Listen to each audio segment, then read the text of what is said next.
There comes a moment when your soul whispers enough, not because you stopped caring, but because you finally started caring about yourself. Let me tell you something. Many people learn the hard way. You cannot heal someone who thrives on your suffering. A narcissist doesn't respond to kindness. They respond to power. They feed on your guilt, your apologies, your explanations, your endless attempts to keep the peace. And every time you bend just a little more, they take it as permission to bend you all the way until you break. And I know why you've stayed soft with them. Because you're empathetic. Because you're loyal. Because you see the good in people, even when they've buried it beneath layers of manipulation. But here's the truth that will set you free. Your compassion is not the problem. Their entitlement is. Narcissists don't grow when you're nice. They grow when you tolerate their behavior. And in the moment you stop accepting crumbs, the entire dynamic shifts. You don't have to yell. You don't have to fight. You don't have to prove anything. You just have to do something radical, stop giving them the emotional oxygen that keeps their ego alive. And that starts with a single internal shift, deciding that your peace is worth more than their approval. This is where the transformation begins. Not with confrontation, but with clarity. When you stop being nice, you stop being their supply. When you stop explaining, defending, and over-giving, you stop playing their game. A narcissist survives on one thing, your reaction. It doesn't matter if that reaction is love, anger, tears, or frustration. As long as you respond, they feel powerful. That's why they push your buttons, twist your words, and poke at your insecurities. They want to see you bend because your bending confirms their importance. You think being nice will calm them. You think patience will make them soften. You think understanding them will make them understand you. But a narcissist doesn't operate on emotional truth. They operate on emotional dominance. Their entire identity is built on the belief that they are superior and you are lucky to be chosen by them. The moment you try to communicate your feelings, they weaponize them.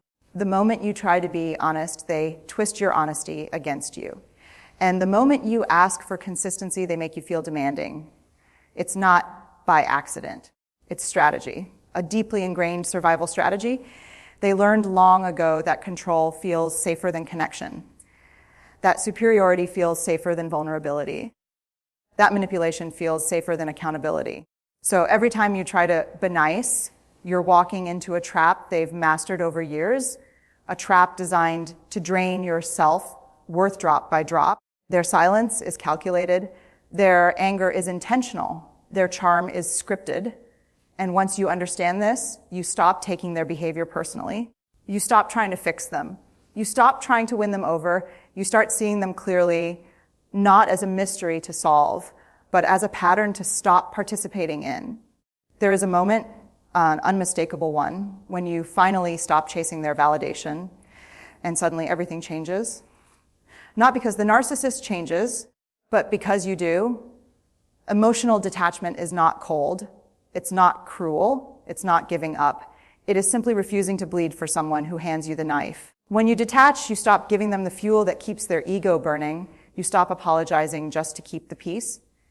You stop over-explaining, over-fixing, over-caring. You stop dancing in circles trying to avoid the next explosion or the next icy silent treatment. Instead, you shift inward. You listen to your body. You honor your boundaries. You protect your peace like it's oxygen. And here's the thing, they feel it immediately. They sense it like an earthquake under their feet. Because a narcissist can't thrive without your emotional participation. Your detachment is their starvation. This isn't about giving them a taste of their own medicine. This is about choosing yourself after years of choosing them. It's about reclaiming your calm, your breath, your strength. When you detach emotionally, you stop reacting and start observing. You stop absorbing their moods like a sponge and start reflecting them back like a mirror. You stop internalizing their chaos and start anchoring yourself in your truth. And this is what terrifies them most. They can no longer control a version of you they can't emotionally reach. They didn't expect you to stop trying. They didn't expect you to wake up. They didn't expect you to choose yourself, but you did. Boundaries are not walls, they are doors. Doors you finally learn to close, lock, and guard when necessary. A narcissist hates boundaries because boundaries mean you're no longer available on demand. You're no longer emotionally exposed. You're no longer their puppet. And let me be clear, a narcissist doesn't fear losing you. They fear losing access to you. That's why the moment you start drawing lines, they panic. They project. They attack. They guilt trip. They become dramatic, loud, offended, or suddenly wounded.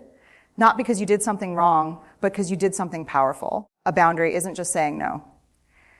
It's saying, I will no longer abandon myself to keep you comfortable. I will no longer tolerate emotional gymnastics. I will no longer allow manipulation disguised as love. Your boundaries break their control because control requires permission, and you're finally revoking it. Set boundaries with clarity, not emotion, with firmness, not apology, with consistency, not negotiation. You don't owe a narcissist explanations. Explanations are fuel. Explanations become ammunition. Explanations give them room to twist, to negotiate, to undermine. Boundaries must be simple. I'm not discussing this.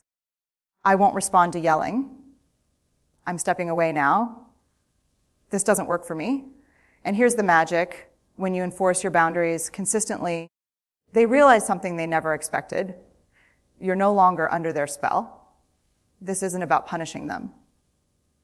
It's about protecting you. It's about honoring your worth.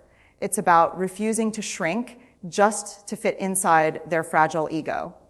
Your boundaries aren't selfish. They're sacred. If there is one thing that dismantles a narcissist's power faster than anything else, it's this: your silence, your stillness, your refusal to react. A narcissist thrives on emotional chaos. The more you react, the more control they feel. Your anger energizes them. Your tears validate them. Your explanations feed their superiority. Even your confusion gives them leverage. So when you stop reacting, truly stop reacting, they feel something they can't tolerate: powerlessness. Not reacting is not weakness, it's mastery. It's the ability to sit inside your own calm while they spiral inside their own dysfunction. It looks like this: they poke. You don't flinch, they blame. You don't defend. They provoke, you don't rise.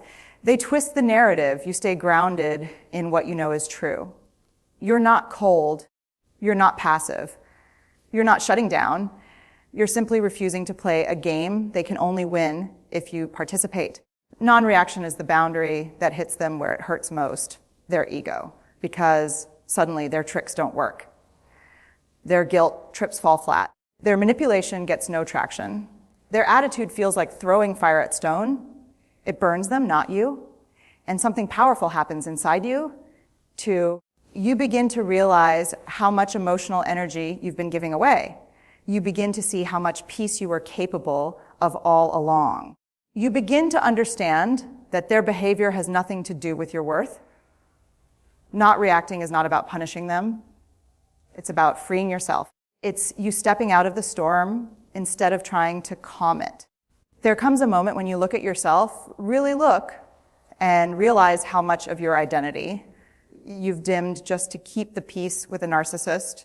It happens slowly. Quietly, subtly, you start speaking softer, you start asking for less, you start shrinking in conversations, you start doubting your own truth, and without even noticing, you begin living in a version of yourself shaped by their comfort, not your authenticity.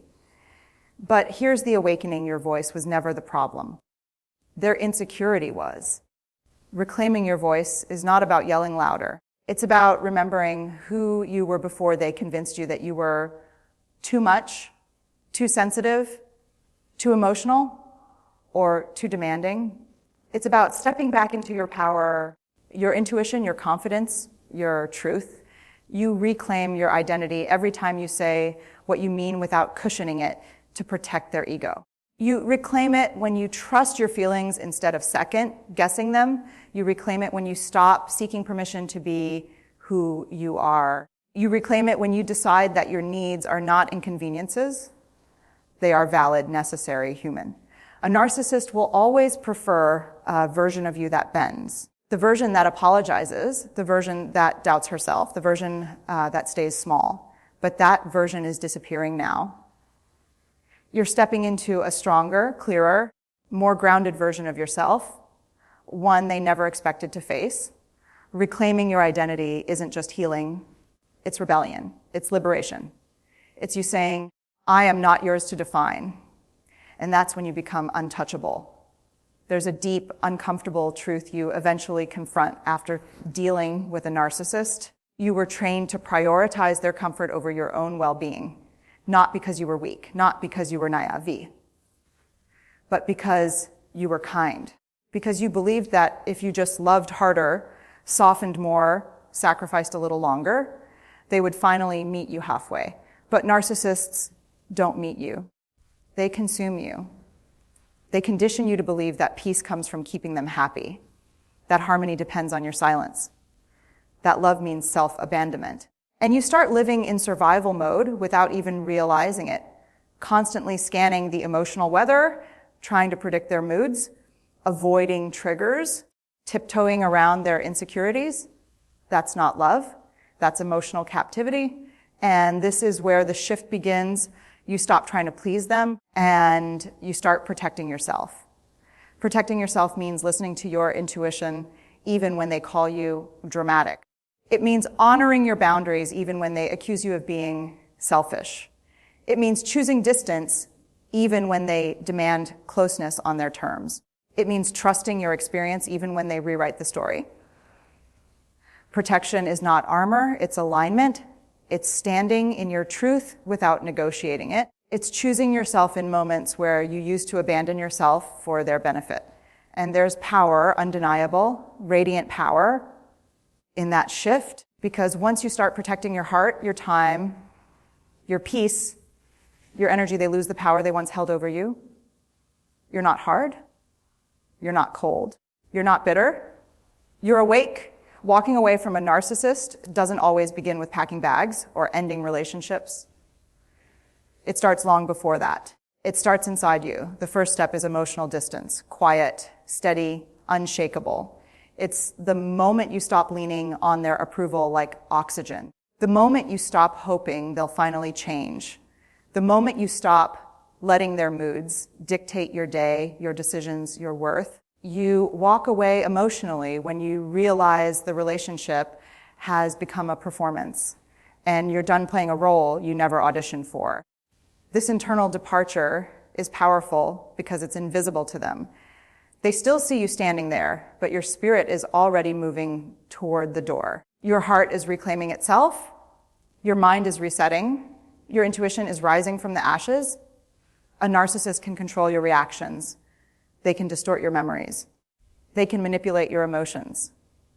But they cannot touch your inner awakening. When you walk away emotionally, interactions change. Their insults no longer pierce. Their silent treatments no longer scare. Their guilt trips no longer land. Their validation no longer feels necessary. You are no longer playing in the arena where they win. You're observing from the outside, calm and untangled. And here's the beautiful truth. Emotional departure is the foundation of real departure, whether you physically leave or simply detach enough that they no longer control any part of your inner world. This freedom is quiet. This freedom is sacred. This freedom is yours. And once you taste it, you never go back to who you were before. There is always a moment, a subtle shift, when the narcissist realizes something has changed in you. They can't explain it, but they feel it. You're calmer, quieter, less reactive, less available, less impressed, less afraid. And suddenly their mask begins to crack because your awakening exposes their performance. They try the old tactics, the charm, the guilt, the accusations, the emotional traps, the sudden, I miss you, the dramatic, you've changed, the twisted, you're hurting me. But none of it lands the way it used to. Not because they became less convincing, but because you became more conscious. Every time you hold your boundary, their facade weakens. Every time you stay emotionally grounded, their control slips. Every time you refuse to chase, their confidence fractures. Every time you respond with clarity instead of emotion, their manipulation loses air. You're not playing anymore, and they know it. Their world relies on illusion. Your new world is built on truth, and the two cannot coexist. You start seeing the patterns clearly, the exaggerations, the lies, the shifting stories, the fragile ego disguised as dominance, the entitlement masquerading as love. And here's the turning point. You no longer feel the need to fix them, defend yourself, or prove anything. Their mask cracks, but your survival mask falls away completely. You stand as your real self again, grounded, steady, aware, unmanipulated. Freedom doesn't always announce itself loudly. Sometimes it happens in quiet realizations like this. Their behavior wasn't a reflection of my worth. It was a reflection of their wounds. And from that clarity, you rise. And now, the final truth, you are not here to fix them. You are here to protect yourself, to honor yourself, to rise above the games, the manipulation, the guilt, and the chaos. You are here to remember that your life, your peace, your joy, these are sacred. Ending the cycle with a narcissist doesn't always mean cutting them out of your life physically, though sometimes it does. Sometimes it simply means cutting them out emotionally. It means no longer handing them your energy, your tears, your time, or your voice. It means showing up fully for yourself, unapologetically, fiercely. The most radical act of courage in their world is not confrontation or revenge. It is silence, clarity, and self-respect. It is choosing to live on your terms, to love yourself enough to refuse to shrink, bend, or apologize for existing fully. And here's the final secret. When you do this, something shifts not only in them, but in you. Your self-worth blooms, your confidence grows, your intuition sharpens, your heart expands. Not for them, but for the life you deserve, you begin to walk with a quiet strength they cannot touch, a groundedness that no manipulation can shake. You are untouchable, not because you are unfeeling, but because you are awake, aware, and aligned with your truth. So stop being nice to the narcissist. Stop over-explaining. Stop apologizing for your existence. Stop giving them the keys to your peace. Instead, reclaim your life. Reclaim your energy. Reclaim your soul. Because the moment you choose yourself over their approval, you step into a freedom so profound they will never control you again. Rise. Protect. Thrive. You are no longer theirs. You are yours.